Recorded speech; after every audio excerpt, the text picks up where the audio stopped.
لا شريك له وأشهد أن محمدا عبده ورسوله صلى الله عليه وعلى آله وصحبه ومن تبعهم بإحسان إلى يوم الدين. Alhamdulillah, kita bersyukur kepada Allah Subhanahu wa taala. Kajian Umdatul Ahkam pagi ini mulai digelar dan mudah-mudahan jamaah tidak lupa alamat masjidnya ya. Karena kita libur lama sekali. Berapa Pak? Bukan 2 tahun. Oh bukan ya, 2 bulan, Masya Allah. Selama Ramadan penuh plus Syawal. Nah, alhamdulillah pagi ini sudah bisa kembali. Nah, kitabnya nggak lupa kan Pak? Apa judulnya? Umdatul Ahkam. Nah, alhamdulillah ada yang bawa ya. Baik, kita berada di penghujung bab tentang masalah jihad. Jadi insyaallah nanti kami sediakan 2 pertemuan pembahasan tentang fikih kurban. Namun untuk kali ini kita masih melanjutkan persis sebagaimana tema lanjutan sebelumnya. Baik, yang punya buku silakan dibuka. Kalau di penomoran buku saya nomor 425. Untuk yang versi cetak bahasa Indonesia barangkali ada yang berbeda. Hadis dari Abu Musa al-Ash'ari. An Abi Musa Abdullah ibn Qais al-Ash'ari radhiyallahu anhu. Dari Abu Musa, nama aslinya Abdullah bin Qais. Beliau lebih dikenal dengan kunyahnya Abu Musa al-Ash'ari. Nama aslinya Abdullah bin Qais. Dan Al-Ash'ari ini berasal dari Yaman. Satu kabilah yang berasal dari Yaman. Kalau kita mengenal ada nama Abul Hasan Al-Ash'ari. Pernah kenal Pak? Siapa beliau? Tokoh pendiri Asy'ariyah. Kalau ada Asy'ariyah, kemudian ada Maturidiyah dan seterusnya, Asy'ariyah itu dinisbahkan kepada Abul Hasan Al-Ash'ari. Nah, Abul Hasan Al-Ash'ari rahimahullah itu keturunan Abu Musa Al-Ash'ari. Anin Nabi sallallahu alaihi wasallam, dari Nabi sallallahu alaihi wasallam. Abu Musa ini punya kelebihan apa? Apa kelebihan Abu Musa? Beliau punya suara yang sangat indah. Sampai ketika beliau sedang membaca Quran, Nabi SAW datang dalam posisi Abu Musa tidak tahu. Beliau mendekat ke rumah Abu Musa sedang membaca Quran, sehingga Abu Musa enggak tahu kalau ada Nabi SAW yang sedang menyimak. Kemudian selesai Abu Musa membaca Quran, saat ketemu Nabi SAW, Rasulullah SAW mengatakan kepada Abu Musa, laqad utita mizmaran min mazamiri ali Dawud. Engkau telah diberi salah satu dari keindahan suara Nabi Dawud. Kemudian Abu Musa mengatakan, andaikan aku tahu ya Rasulullah Anda datang, lahabbartu laka tahbira, maka aku akan memperindah lagi suaranya. Dan suara yang indah itu kelebihan ya. Sehingga ketika orang baca Quran dengan suara yang bagus akan membuat betah para jamaah. Walaupun bisa jadi salatnya panjang. Makanya kita salat di Masjidil Haram atau di Masjid Nabawi dengan salat di Masjid Al-Marhamah, jumlah rakaatnya sama atau beda? Sama. Yang beda apanya Pak? Tempatnya, betul sekali ya. Yang beda tempatnya. Rasanya gimana? Lebih tenang di Al-Marhamah. Orang bayar. Nah, karena keindahan suara kadang orang bisa nangis. Sehingga ada jamaah mendengarkan Syekh Sudes nangis. Bukan karena paham isinya, tapi karena dia terbawa dengan keindahan lantunan suaranya dan seterusnya. Baik, Selanjutnya, dalam hadis ini Nabi SAW bersabda, "Man hamala alaina silah falaysa minna." Barang siapa yang mengacungkan senjata kepada kami di sini adalah kaum muslimin. Falaysa minna, maka dia bukan bagian dari kami. Hadis riwayat Bukhari Muslim. Baik. Dalam hadis ini Rasulullah SAW memberikan peringatan keras berkaitan dengan orang yang mengacungkan senjata untuk kaum muslimin. Nah, saya kutipkan keterangan yang disampaikan oleh Ibnu Daqiqil Aid. Ini enggak bisa diperbesar ya.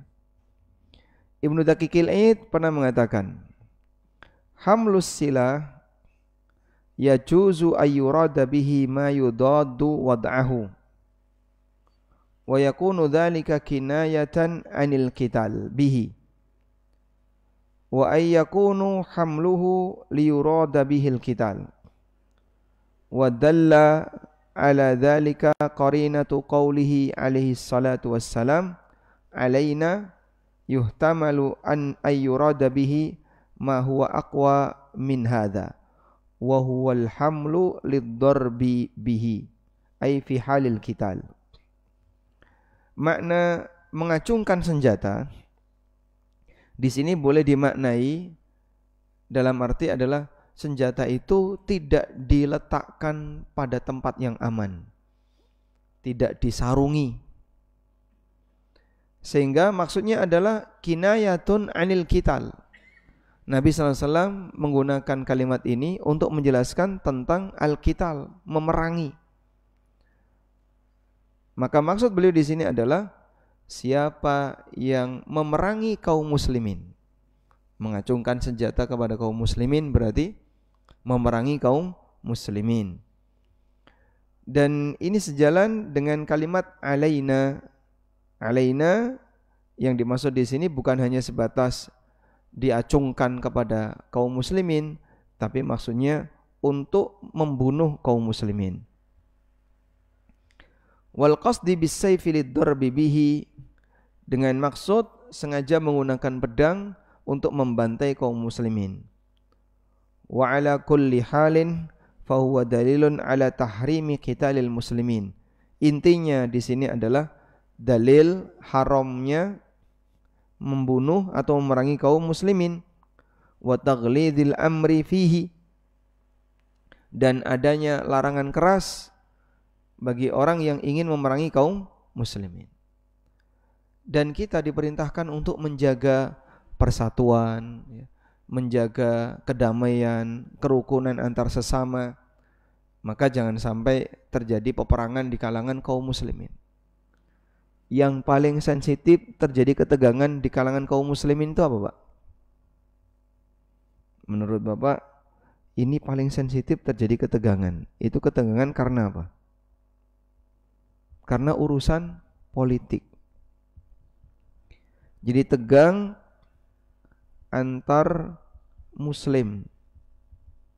Itu penyebab terbesarnya karena apa? Karena politik. Penyebab terbesar karena politik. Dan ini sudah ada sejak masa silam. Peristiwa apa yang disebabkan karena latar belakang politik sampai menyebabkan terjadinya pembunuhan? Di zaman sahabat sudah ada, di zaman Utsman. Utsman itu didemo oleh sekelompok orang yang datang dari Mesir, dari Irak, dan beberapa daerah-daerah yang lain. Kemudian mereka tidak terima dengan Utsman, lalu rumahnya dikepung, didemo dalam waktu beberapa hari, sampai akhirnya Utsman dibunuh radhiyallahu anhu ardah, dalam posisi beliau sedang puasa dan sedang baca Quran. Siapakah mereka itu? Jadi mereka ini dipanas-panasi oleh sebagian orang, dan ada yang mengatakan ini adalah ulahnya Abdullah bin Saba. Ulahnya Abdullah bin Saba yang dia bacakan kepada masyarakat bahwa Utsman tidak amanah, padahal dia nggak punya bukti. Dan Utsman termasuk pemimpin yang sangat amanah. Beliau Khulafaur Rasyidin yang dipuji oleh Nabi SAW, bahkan menantunya Rasulullah SAW. Intinya dipanas-panasi sampai akhirnya panas. Pada posisi ketika dia sudah panas, mereka ini setelah musim haji pulang, musim haji di Mekah pulang. Nah ketika pulang itu tidak langsung ke negaranya masing-masing, kumpul dulu di Madinah untuk melakukan pemberontakan kepada Utsman. Kemudian ada yang menawarkan, wahai Amirul Mukminin, kalau Anda perintahkan kepada kami untuk melawan mereka, kami sudah siap dengan senjata kami. Utsman tidak bersedia, karena nanti kalau terjadi kontak senjata antara kaum muslimin Madinah dengan para pendatang yang sedang memberontak ini, maka korbannya akan banyak. Sehingga Utsman menahan jangan sampai terjadi peperangan. Biarlah saya saja yang jadi korban. Padahal banyak sebenarnya para sahabat yang menawarkan diri untuk membela beliau radhiyallahu anhu. Sampai akhirnya terjadilah pembunuhan terhadap sahabat Utsman. Nah, pasca sahabat Utsman terbunuh, maka yang menggantikan siapa? Ali bin Abi Thalib. Di fase Ali bin Abi Thalib terjadi ketegangan. Ada 3 kelompok yang waktu itu, atau mungkin bisa kita sebut ada 4. Yang pertama, kelompoknya Aisyah radhiyallahu anha bersama Talha bin Ubaidillah dan Az-Zubair ibn Awwam. Yang kedua, kelompoknya Ali bin Abi Thalib. Di situ ada Ammar bin Yasir, ada Ibnu Abbas dan beberapa sahabat yang lainnya. Yang ketiga, kelompoknya Muawiyah. Di situ ada Abdullah bin Amr bin As dan ayahnya yaitu Amr bin As radhiyallahu anhum ajma'in. Dan yang keempat ini tidak berpihak kepada kelompok manapun. Mereka lebih milih untuk meninggalkan sengketa dan tidak mau bersentuhan dengan ketegangan itu. Di antaranya adalah Hasan bin Ali, anaknya sendiri. Anaknya Ali bin Abi Thalib itu enggak membela bapaknya. Beliau tidak ikut terlibat dalam sengketa antar beberapa kubu yang terjadi ketegangan di antara para sahabat. Dan jika kita lihat posisi Ali ini ada di tengah ya, saya boleh sebut ini ada di tengah. Di sini ada Aisyah, kemudian di sini ada Muawiyah. Dan kita menghormati semuanya karena ketegangan ini terjadi disebabkan perbedaan ijtihad. Yang tuntutan masing-masing, Aisyah ini meminta kepada Ali eksekusi pembantai Utsman. Muawiyah juga sama, meminta kepada Ali untuk mengeksekusi pembantai Utsman. Namun Ali meminta, kalian bergabung dulu. Kalian gabung dulu, nanti kalau sudah bergabung, membaiat Ali bin Abi Thalib, semuanya membaiat Ali menjadi khalifah, baru kita akan eksekusi bareng-bareng. Tapi mereka tidak bersedia. Kami baru mau membaiat kamu jika engkau mengeksekusi pembunuh Utsman. Nah, karena tidak ada titik temu di situ, sampai terjadi ketegangan.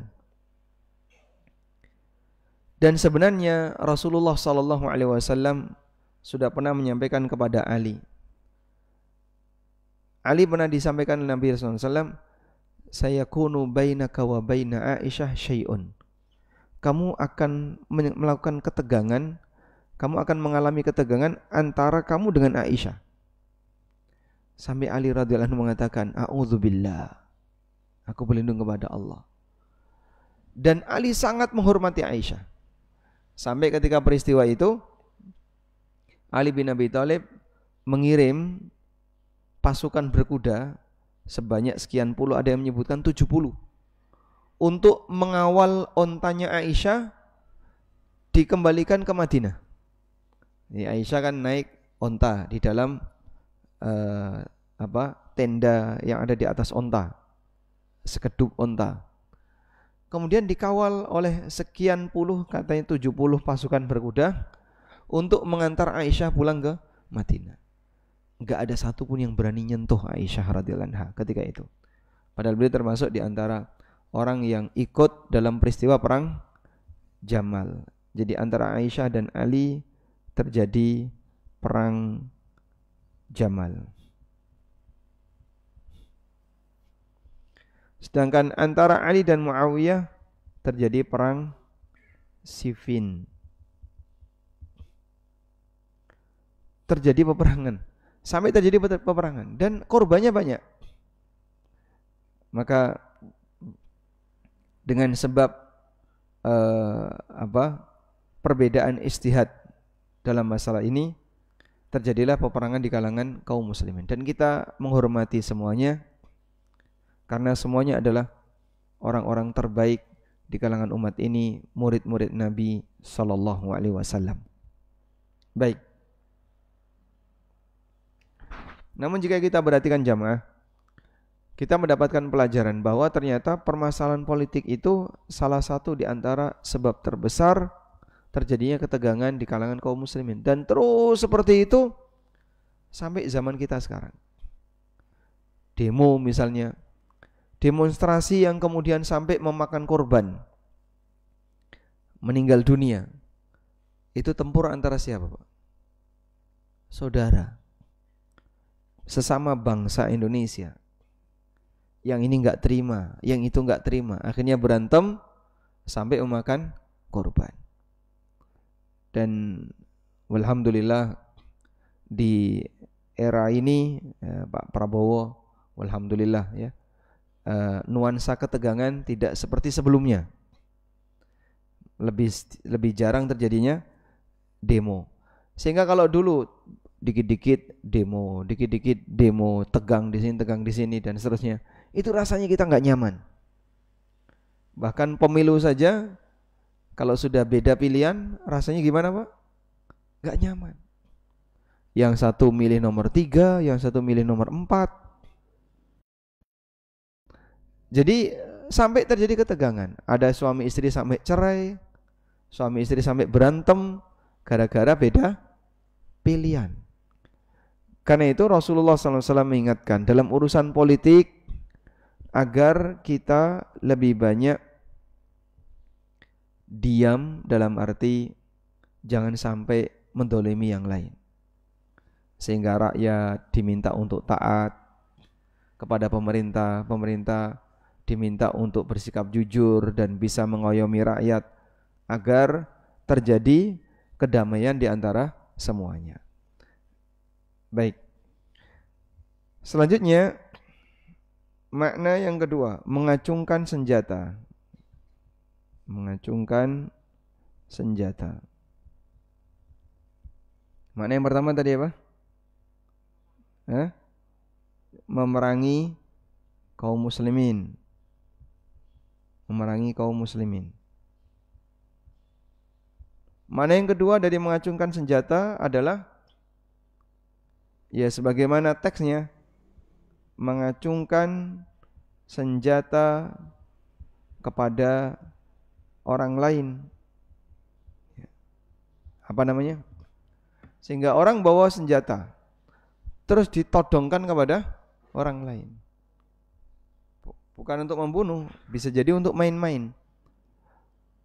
Bisa jadi untuk main-main. Misalnya dia bawa pisau, awas, di depan orang dia kayak gitu. Ini enggak boleh ya. Oleh karena itu kita diajarkan adab, kalau membawa senjata ditaruh di mana? Di sarung, tempat yang aman. Tujuannya apa? Agar ketika ketemu orang misalnya, kita tidak disebut sebagai orang yang sedang mengacungkan senjata. Ada satu kejadian ya. Ada bapak-bapak selesai ngarit ya. Ngarit itu bahasa Indonesianya merumput ya, ngambil rumput udah, kemudian setelah dapat rumput ditaruh di atas kepalanya. rumputnya ditaruh di atas kepalanya. Sementara celuritnya ditaruh di tangan kanan. Terus dia jalan pulang. Nah, kemudian ketemu saya dari kejauhan. Assalamualaikum. Saya dari kejauhan isyarat tangan. Assalamualaikum. Balasnya gimana coba? Hah? Ya karena tinggal tangan kanan yang bisa gerak. Bawa arit. Waalaikumsalam. Waalaikumsalam bawa arit. Ya sudah ditoleransi ya. Masya Allah. Itu insya Allah di Candi Gebang nggak ada ya. Tapi di kerajaan ada yang kayak gitu. Ini jadi dagelan ya.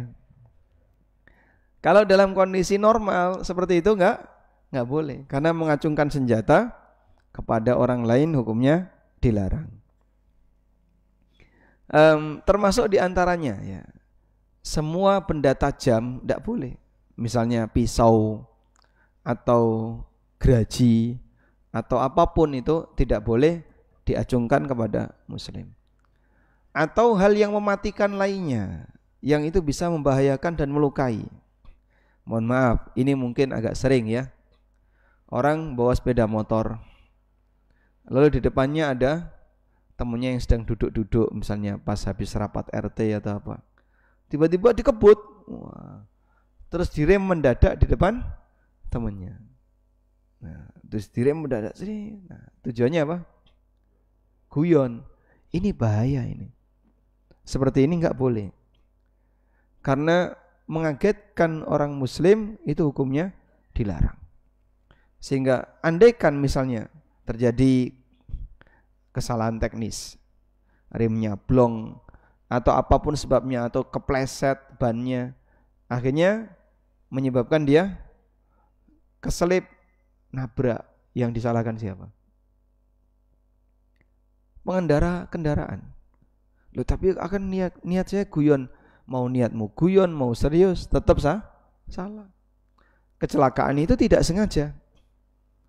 Tapi jika sampai terjadi tabrakan atau ya melukai orang, maka yang melukai disalahkan, walaupun itu dilakukan tidak sengaja. Ya. Maka dari sini kita perlu menjaga adab, jangan sampai mengacungkan senjata, baik tujuannya untuk memerangi kaum muslimin atau mengacungkan isyarat senjata kepada orang lain. Selanjutnya, Rasulullah SAW mengatakan, siapa yang melakukan perbuatan itu, falaisa minna, maka dia bukan bagian dari golonganku. Zahir dari hadis menunjukkan yang bersangkutan bukan kaum muslimin. Tapi tentu maknanya tidak demikian. Takwilnya di sini adalah, ini bukan adab yang aku ajarkan. Jadi di sini ada banyak takwil. Karena kalau kita maknai sebagaimana zahirnya, berarti mengacungkan senjata menyebabkan orang keluar dari Islam. Artinya orang itu jadi kafir, meskipun tidak demikian. Memang itu kesalahan, sesuatu yang dilarang, tapi tidak sampai menyebabkan pelakunya keluar dari Islam. Wallahu a'lam. Walhamdulillahirabbil alamin. Selanjutnya kita beralih ke hadis berikutnya. Hadis dari Abu Musa al-Asy'ari radhiyallahu anhu.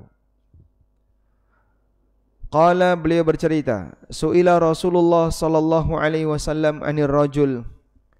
Rasulullah sallallahu alaihi wasallam ditanya tentang seseorang. Yuqatilu syaja'atan. Ada orang yang berperang karena semangat keberanian. Wa yuqatilu hamiyatan, dan ada yang berperang karena fanatisme golongan. Wa yuqatilu riya'an, dan ada yang berperang karena pamer, riya. Ayu dzalika fi sabilillah. Dari semua itu, mana yang perangnya dilakukan fi sabilillah? Faqala Rasulullah sallallahu alaihi wasallam, lalu Rasulullah SAW bersabda, man qatala litakuna kalimatullahi hiyal ulya fahuwa fi sabilillah. Barang siapa yang berperang agar kalimat Allah menjadi yang tertinggi, itulah fi sabilillah. Hadis riwayat Bukhari Muslim. Baik. Dalam hadis ini kita membahas tentang masalah ikhlas ketika beramal. Antara yang perang dengan niat A, niat B, niat C, niat D, kegiatannya sama atau beda, Pak? Kegiatannya sama atau beda? Sama, kegiatannya seragam. Namun hasilnya beda. Dari sekian banyak niat itu, yang bernilai jihad fisabilillah adalah yang punya niat yang lurus. Apa itu? Litakuna kalimatullahi hiyal ulya, agar kalimat Allah itu menjadi yang tertinggi, agar Islam menang dan dihormati oleh masyarakat, sehingga dia berjihad untuk membela kalimatullah. Itulah jihad yang statusnya fisabilillah, bukan karena latar belakang fanatisme atau latar belakang yang penting perang, waton kendel, waton wani. Nah, ada sebagian orang yang punya karakter seneng berantem. Ning ndi aku melu. Wah, pokoknya ini urusan padu-padu seneng ya. Sehingga dia melihat darah, dia melihat apa? Itu menikmati. Dia memang karakternya seneng berantem. Nah, orang yang senang berantem ini kalau diajak perang, wah senang. Dan dia menikmati suasana itu. Namun kalau niatnya hanya karena itu, enggak ada pahalanya. Ada juga yang berantem karena hamiyah, karena dorongan fanatisme. Ya, misalnya berantem karena dorongan fanatisme, contohnya apa, Pak? Supporter bola. Masya Allah ya. Supporter ini melawan supporter ini. Masing-masing supporter kan punya lawan ya. Lawannya PSS apa? Hah? Kalau PSS itu supporternya namanya apa, Pak? Slemania. Lawannya Slemania mana? Tonggone kidule, Pak. Mataram. Ya. PSIM. Dan kita tidak tahu kenapa biasanya lawan supporter itu kota tetangga. Antara Arema dengan Bonex. Kalau Surabaya kan Bonek ya. Arema dengan Bonek itu Masya Allah, korbannya banyak itu. Sehingga kalau sudah pertandingan Persebaya lawan kalau Malang namanya apa? Bukan Persatuan Sepak Bolanya. Persema. Arema lawan Persema. Sudah, supporternya nggak boleh ikut. Karena kalau ikut terjadi ketegangan di mana-mana. Itu tidak hanya tawuran orangnya, sampai mobil-mobil plat N dipecah, plat L dipecah. Salahnya apa orang itu? Kalau kayak gitu salahnya apa? Yang terakhir misalnya tragedi di Malang ya, sampai ratusan orang yang mati disebabkan karena supporternya saling injak-injakan.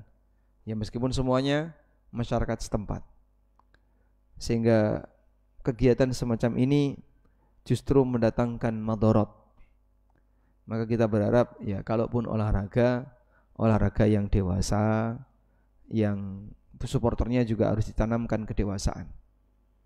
Baik. Mati seperti itu enggak ada nilainya. Apa yang dibanggakan?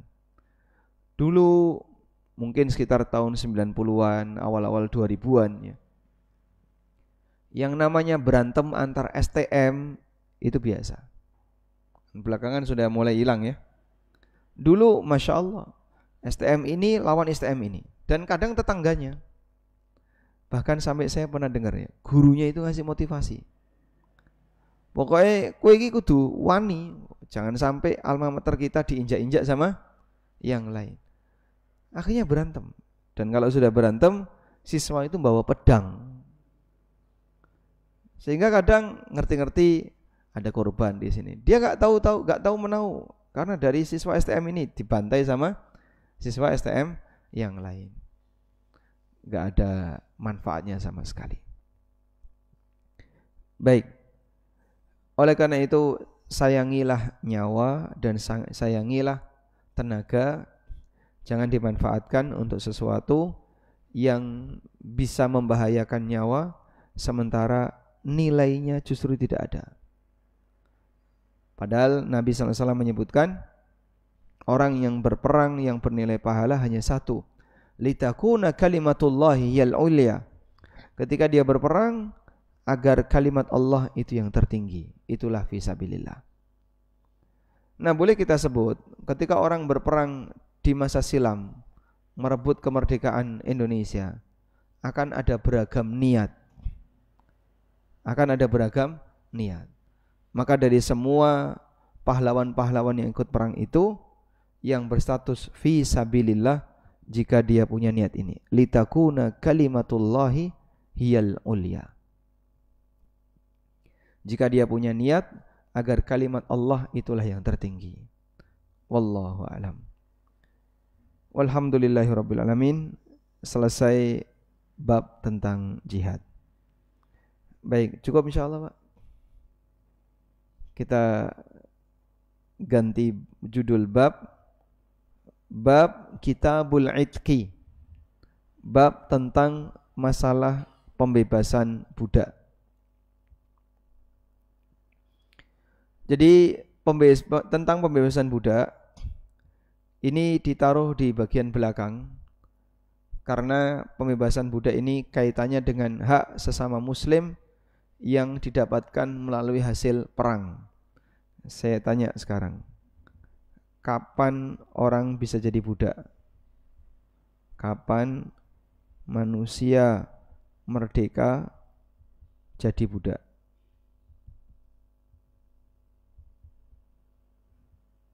Kapan manusia normal merdeka bisa jadi budak? Ya, ketika non-muslim jadi tawanan muslim. Jadi awal mulanya ada yang jadi budak adalah terjadi kontak senjata antara muslim dengan melawan non-muslim. Nah, dari kontak senjata ini kemudian ada tawanan. Inilah budak. Nanti jadi budak bagi kaum muslimin. Dan sebaliknya, jika ada muslim yang ditangkap oleh non-muslim terus jadi tawanan, maka ini nanti jadi budak juga. Sehingga setiap yang ditawan dalam kegiatan perang beda agama itu nanti tawanannya jadi budak. Baik. Maka biasanya karena ini adalah tawanan, budak itu apa, Pak? Biasanya, Pak. Karena tawanan umumnya budak itu anak-anak yang dia mungkin diajak orang tuanya ketika perang atau perangnya menyerang daerah lawan sehingga ada anak-anak di situ. Yang kedua, wanita yang dia tidak ikut perang. Sementara yang laki-laki terbunuh dan yang tersisa ini yang kemudian jadi. Karena itu dulu banyak para sahabat yang punya budak anak-anak remaja. Setelah itu dibesarkan. Setelah besar diajari jadi muslim yang baik, kemudian mereka dibebaskan.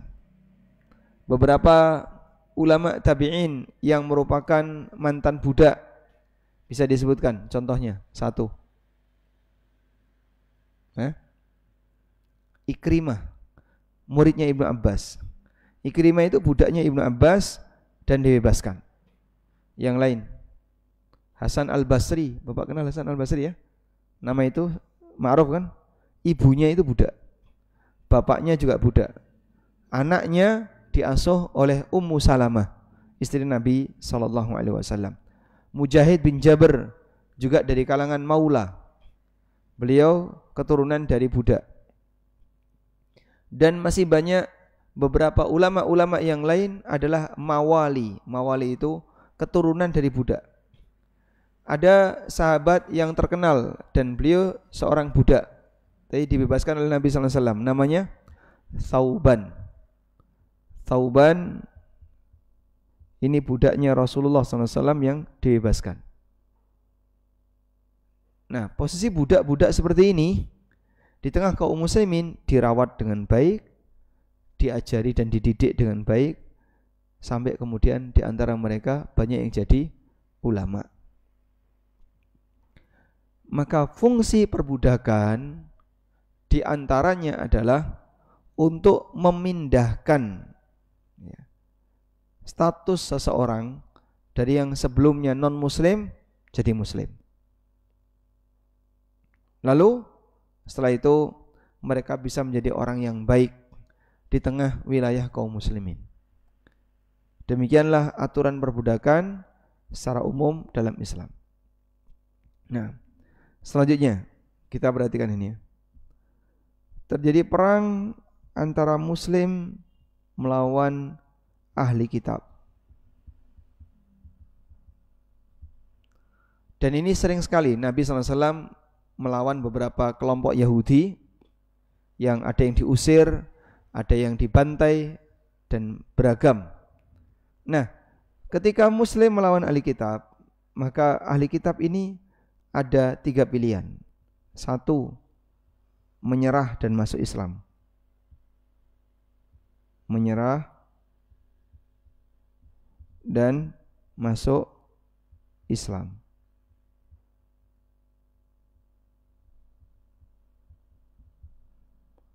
Dan banyak yang enggak terima, enggak mau, kami enggak mau masuk Islam. Maka pilihan yang kedua, bertahan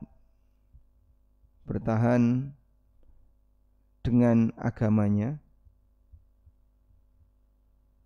agama ahli kitab, namun dia menyerah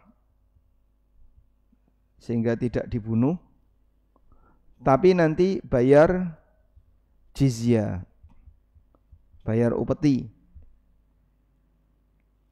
Nah, seperti ini di zaman para sahabat banyak. Sehingga ada banyak cerita tentang orang-orang Yahudi yang bayar upeti di zaman Umar. Yang ketiga, 1 enggak mau, 2 enggak mau, perang. Nah, kalau udah perang nanti tawanan jadi budak. Tawanannya akan dijadikan sebagai budak.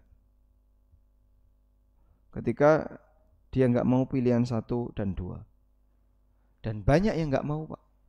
Karena yang namanya ketegangan kan, mereka tidak mau nunduk kepada yang lainnya. Terjadilah perang. Kalau terjadi perang, siapa yang menang, dia bisa memperbudak yang kalah. Wallahu a'lam. Baik.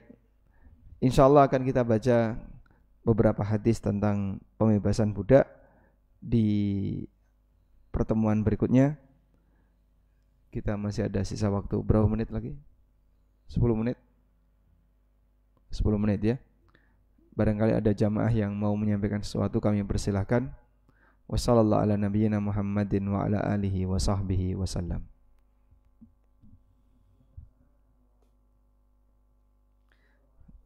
Insyaallah, silakan.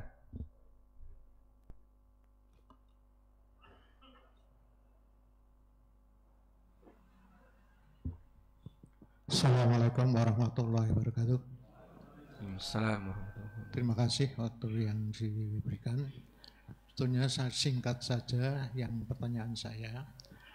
Bagaimana kita menyikapi atau bertindak atau berperilaku sementara dulu aja waktu zaman Nabi sudah terjadi sengketa seperti itu. Kemudian kalau diterapkan sekarang itu seperti apa? Contoh misalnya, membangun masjid itu bagus. Kemudian dalam rapat ada yang berpedoman atapnya sirap lebih baik daripada waktu itu. Ini sebetulnya true story ini. Ada yang berpendapat istilahnya gendeng kebumen itu lebih baik dengan berbagai pertimbangan. Kemudian dalam keputusannya memakai atap sirap. Ini kelihatannya ngoyo-woro, tapi nanti insya Allah nanti Ustadz bisa menjawab dengan kemudian yang merasa istilahnya idenya enggak dipakai, itu kemudian tidak ke masjid. Mutong. Ya. Enggak, istilahnya kan jihad itu mempertahankan prinsip dalam rapat seperti itu. Sebetulnya contoh-contohnya sebetulnya banyak sekali. Kalau yang tadi disampaikan dalam perang seperti itu, apa istilahnya perbedaan politik, sebetulnya kita banyak sekali pemilihan RT. Itu tetangga biasanya pada neng masjid bisa padu loh itu. Itu enggak usah sampai presiden, enggak usah sampai kadus, RT aja. Padahal sama-sama kita ke masjid. Kemudian tadi istilahnya ini agak lain lagi menampakkan senjata. Tadi Pak Marjuki nek ngiklan ke celurit piye ya.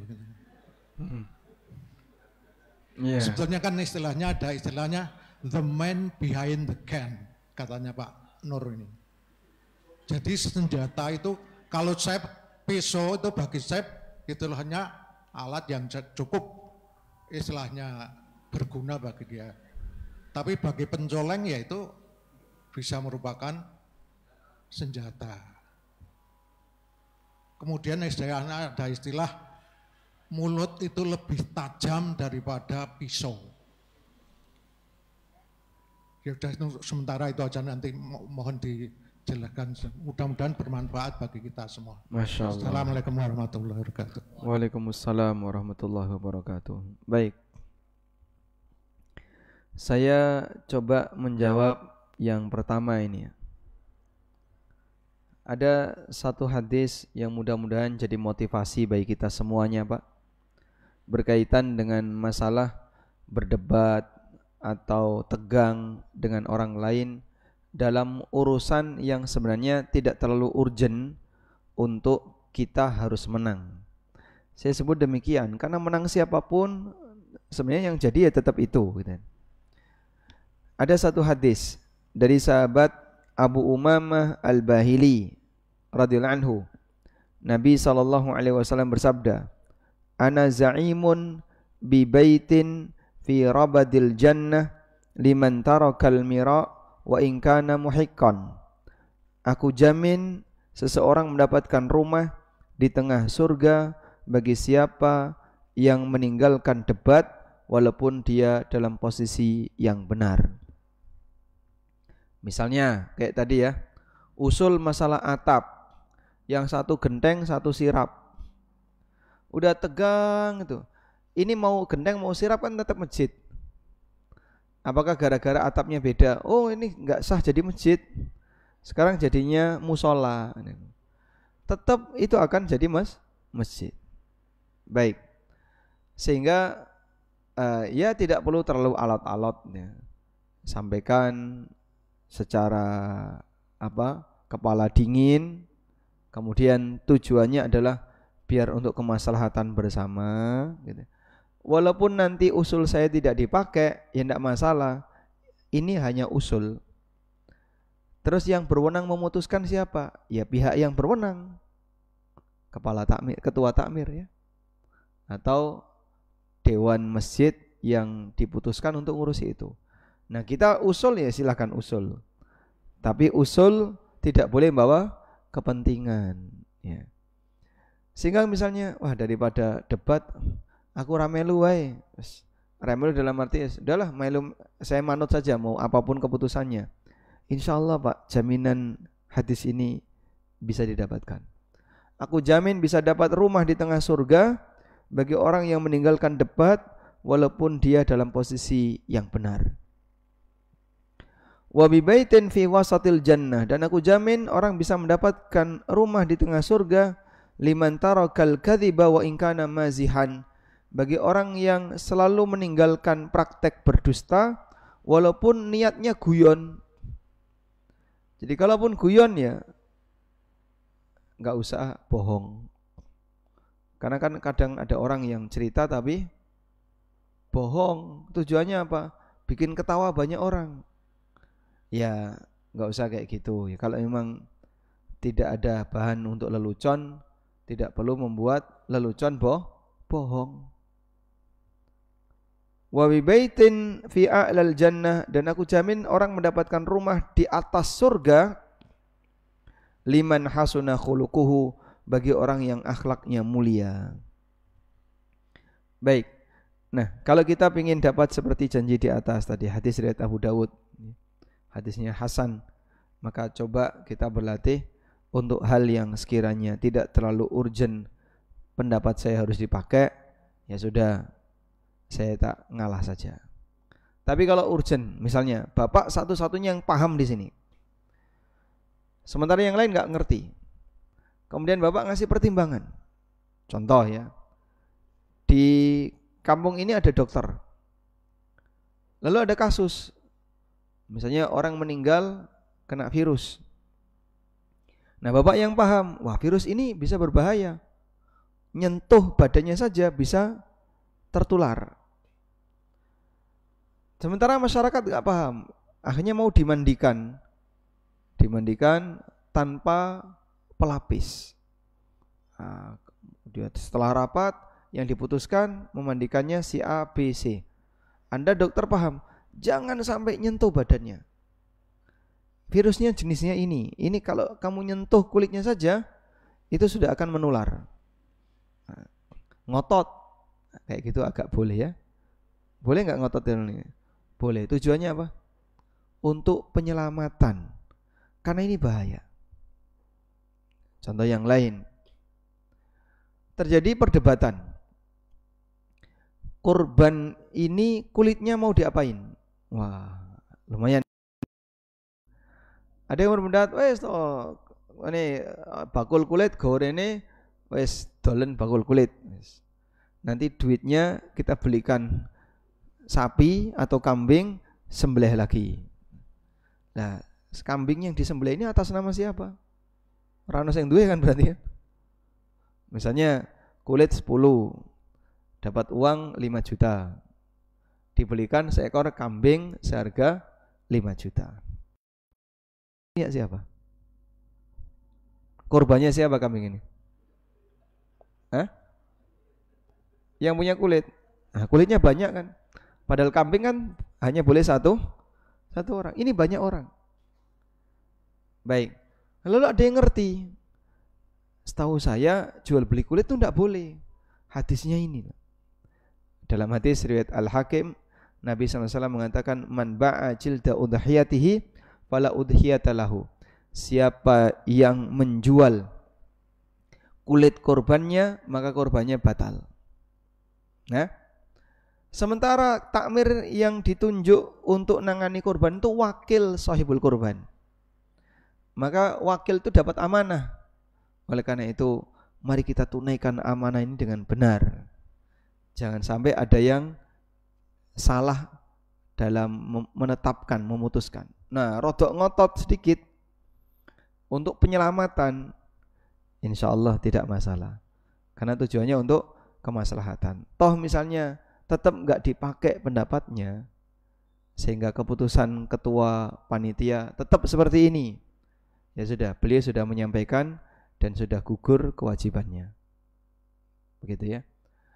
Oleh karena itu mungkin ya sangat keliru kalau tadi usul saya nggak dipakai, terus ngilang rataun yang masjid, mutung ya.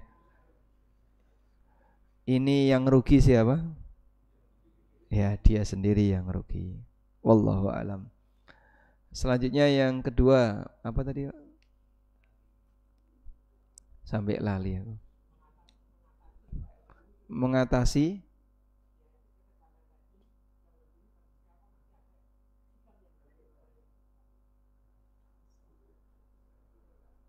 tadi sudah kayaknya yang pertama.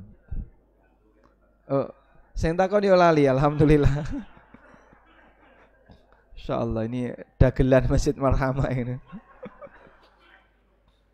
Hah? Iklan celurit. Ya iklan celurit ya ditunjukkan celuritnya. Tapi kan tidak diayati gini lah. Ditaruh kan di bawah Pak ya. Iklan tuh gimana? Diangkat gini atau ditaruh bawah? Taruh bawah. Apalagi iklannya online. Cuman tunjukkan saja gambarnya. Sehingga cukup disebutkan mereknya, bahannya, gambarnya. Kalau online tidak masalah. Kalau offline orangnya datang ya tinggal tunjukkan, monggo jangan periksa. Ya. Jadi itu bukan masuk kategori mengacungkan senjata. Tapi kalau iklan celurit kayak gini, nah, telan. Celurit. Nah, ini beda lagi kalau gitu. Dan tentu akan takut konsumennya. Nggih. Menjawab? Satu lagi tadi apa? Sudah lupa ya? Alhamdulillah. Baik. Pertemuan berikutnya mau bahas kurban atau Umdatul Ahkam? Kurban. Coba kita nyentuh masalah kurban insyaallah ya.